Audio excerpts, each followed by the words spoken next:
நீங்கள் என்ன தொழில் செய்கிறீங்களோ அந்த தொழிலில் வந்து பார்த்திங்கன்னா நல்ல லாபம் அப்படின்றது கண்டிப்பாக வரும். நிறைய இன்னல்களையும் இடையூறுகளையும் கொடுப்பாரு. அதை ஓவர் கம் பண்ணணும்னா நம்ம ஹானஸ்ட்டாக செய்யணும். அவர் என்ன பிரச்சனை கொடுத்தாலும் நீ என்ன பண்ணாலும் நான் பார்த்துக்குவேன். நிறைய தன்னம்பிக்கை, தைரியம் எல்லாமே இருக்குது. எது வந்தாலும் பார்த்துக்கலாம் அப்படின்ற ஒரு மனோதைரியம். ஒரு பெரிய லெவலில் நம்ம குடும்பமான வந்து வெளியே கப்பல் ஏறி போகாத மாதிரி குரு பகவான் காப்பாற்றுவார். ஒரு மனசு அமைதி அப்படின்றது வரும். அவர் உங்களை பெருசாக கண்டுக்க மாட்டார், நீங்கள் அவரை பெருசாக கண்டுக்க மாட்டீங்க அப்படின்ற மாதிரி சொல்லிக்கலாம்.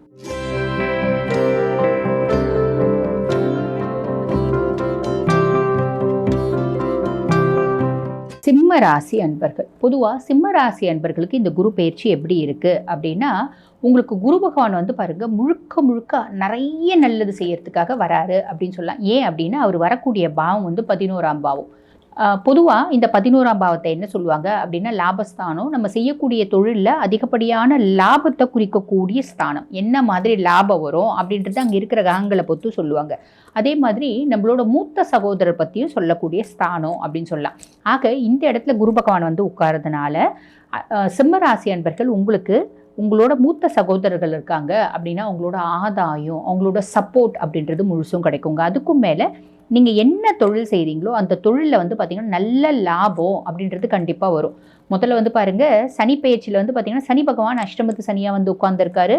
10ஆம் பாவம் தொழில் பாவத்தை சனி பகவான் பார்க்குறாரு. அப்போ சனி என்ன பண்ணுவார், செய்யக்கூடிய தொழிலில் நிறைய பிரச்சனைகளை கொடுப்பாரு, நிறைய இன்னல்களையும் இடையூறுகளையும் கொடுப்பாரு. அதை ஓவர் கம் பண்ணணும்னா நம்ம ஹானஸ்ட்டாக செய்யணும். அவர் என்ன பிரச்சனை கொடுத்தாலும் நீ என்ன பண்ணாலும் நான் பார்த்துக்குவேன், நீ நானான்னு பார்த்துக்கலாம் அப்படின்ற மாதிரி நம்ம வேலை செஞ்சோம் அப்படின்னா பிரச்சனை இல்லை. நீங்கள் அப்படிப்பட்ட பர்சனாலிட்டிஸ் தான். அதாவது எதுக்கும் வந்து அஞ்சறது இல்லை, துணிவே துணை அப்படின்றது வந்து பார்த்திங்கன்னா சிம்மத்தை பார்த்து தான் சொல்லியிருப்பாங்க அப்படின்னு நினைக்கிறேன். பொதுவாக வந்து சிம்மம் வந்து பாருங்கள், சிம்மத்துக்கு கொடுத்துருக்க சிம்பலே வந்து பார்த்திங்கன்னா சிங்கம். காட்டுக்கு சிங்கம் தான் வந்து பார்த்திங்கன்னா ராஜா அப்படிங்கிறாங்க. பொதுவாக நம்ம புலிக்கும் சிங்கத்துக்கும் ஒரு பவர் பார்த்தீங்க அப்படின்னா ரொம்ப வேரியேஷன்ஸ் கிடையாது. இருந்தாலும் எதுக்கு சிங்கத்தை ராஜாவை கொடுத்துருக்காங்க அப்படின்னா அதனோட சில பல குணாதிசயங்கள் தான். சிங்கம் ஃப்ரெஷ்ஷாக வேட்டையாடி சாப்பிடும், புளியும் ஃப்ரெஷ்ஷாக வேட்டையாடும். ஆனால் என்ன பண்ணுன்னா கொண்டு போய் வச்சு ஃபுல்லும் புழுத்து ஸ்மெல் அடிக்கும், அதை சாப்பிடும். சிங்கம் அப்படி ஃப்ரெஷ்ஷாக வேட்டையாடி சாப்பிடும். சாப்பிட்டுட்டே இருக்கும்போது ஒரு ஹைனா வருது அப்படின்னா அதுக்காக கொஞ்சம் விட்டுட்டு போவோம். புலி அப்படி கிடையாது, இழுத்துட்டு போயிட்டு அதோட கூடாரத்தில் வச்சுக்கும். புரியுதுங்களா? சிங்கத்தினோட குகைக்குள்ளே போனீங்கன்னா நல்ல விலையுயர்ந்த பொருட்கள் இருக்கும். ஆனால் புலி இருக்க இடத்துக்கிட்ட நம்மளால் போகவே முடியாது. சிங்கம் தன்னை லிக் பண்ணி எப்பயுமே சுத்தமாக வச்சுக்கும். இந்த மாதிரி பல உயரிய குணங்கள் இருக்கிறதுனால தான் சிங்கம் காட்டுக்கு ராஜா. அதே மாதிரி தான் சிம்மராசி அன்பர்கள் இயற்கையாகவே உங்களுக்கு அதிகப்படியான உயரிய குணங்கள் அப்படின்றது இருக்குது. நிறைய தன்னம்பிக்கை, தைரியம் எல்லாமே இருக்குது. எது வந்தாலும் பார்த்துக்கலாம் அப்படின்ற ஒரு மனோதைரியம் சிம்மத்துக்கிட்ட நிறைய சிம்மராசி அன்பர்கள்கிட்ட நான் பார்த்துருக்கேன். காரணம் என்ன அப்படின்னா சூரியன் ஆதிக்கம் பெற்ற ராசிஸ் அப்படின்றதுனால இந்த சிம்மராசி பர்சனாலிட்டிஸ் வந்து அப்படி தான் இருப்பாங்க. அப்படிப்பட்ட சிம்மராசி பர்சனாலிட்டிஸ் அஷ்டமத்து சனிக்கெல்லாம் பெருசாக கலங்க மாட்டீங்க. இருந்தாலும் சொல்கிறேன், அஷ்டமத்து சனி நம்மளுக்கு வந்து தொழில் ஸ்தானத்தில் நிறைய பிரச்சனைகளையும் ஒரு இடையூறுகளையும் கொடுப்பாரு. ஆனால் அவர் நீங்கள் கொடுத்தாலும் நீங்கள் பாட்டுன்னு கண்டினியூ பண்ணி ஒர்க் பண்ணிகிட்டே இருங்க. ஏன்னா குரு பகவான் லாபபூர்வமாக வர்றதுனால அவர் என்ன இடையூறை கொடுத்தாலும் இவர் லாபத்தை கொடுத்துருவார், கவலைப்பட வேண்டாம். சரிங்களா? சரி, அதுக்கடுத்து லாப குரு வந்து இவரோட பார்வை வந்து பாருங்கள் 3ஆம் பாவத்தை பார்க்குறாரு, இளைய சகோதர தைரியஸ்தானத்தை பார்க்குறாரு. அப்போ அண்ணன் விதத்துலேயும் உங்களுக்கு சப்போர்ட் இருக்கும், தம்பி தங்கச்சி விதத்துலேயும் உங்களுக்கு சப்போர்ட் அப்படின்றது இருக்கும். உங்களுக்குள்ள ஒரு தைரியம், தன்னம்பிக்கை அதெல்லாம் ஏகப்பட்டது கொட்டி கிடக்குதுங்க அப்படின்னாலும் இன்னும் கொஞ்சம் ஜாஸ்தியாகும் அப்படின்னு சொல்லலாம். சரிங்களா?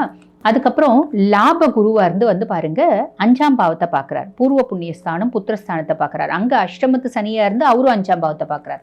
அப்போ என்ன ஆகும், இங்கே இவர் நிறைய நல்லது செய்வார். உதாரணம் அதை உங்களுக்கு நல்ல தெளிவாக புரிகிற மாதிரி சொல்கிறேன். இப்போ அஷ்டமத்து சனியாக இருந்து 5ஆம் பார்வை பார்க்கறதுனால அவர் என்ன பண்ணுவார்னா பூர்வ ஜென்மாக்களில் நம்ம செஞ்ச கெட்ட கர்மாக்களோட பிரதிபலனா இப்போ வந்து நம்மளுக்கு கொடுப்பார். நம்ம குடும்பத்தில் முக்கியமாக பிள்ளைங்களால் ஒரு அசிங்கம், அவமானம், தலைகுனிவு அதெல்லாம் அவர் ஏற்படுத்த பார்ப்பார்.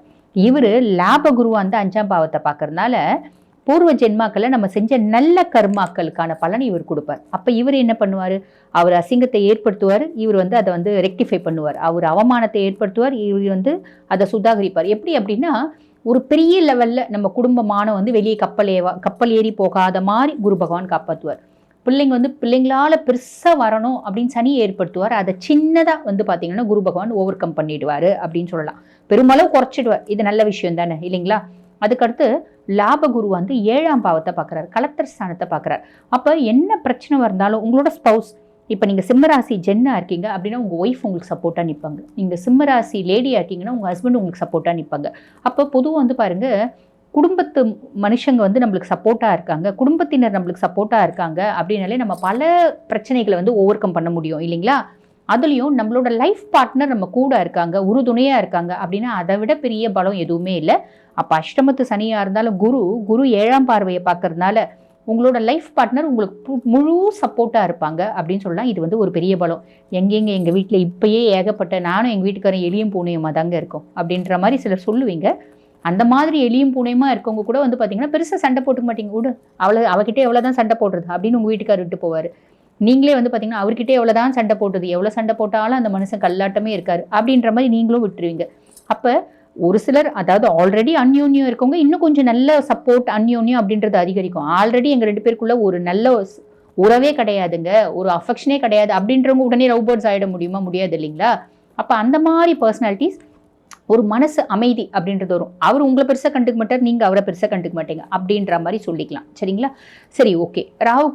ராகு வந்து 7ஆம் பாவத்தில் இருந்தாலும் அவரை வந்து குரு பார்க்குறார். ஸோ பெரிய வந்து ப்ராப்ளம் இல்லை அப்படின்னு சொல்லலாம். ஆக ஒரு வருஷம் உங்களுக்கு வந்து பாருங்கள், லாப குரு உங்களுக்கு நிறைய நல்லது செய்வார் அப்படின்றதுல எல்லளவும் சந்தேகம் இல்லை. சரிங்களா?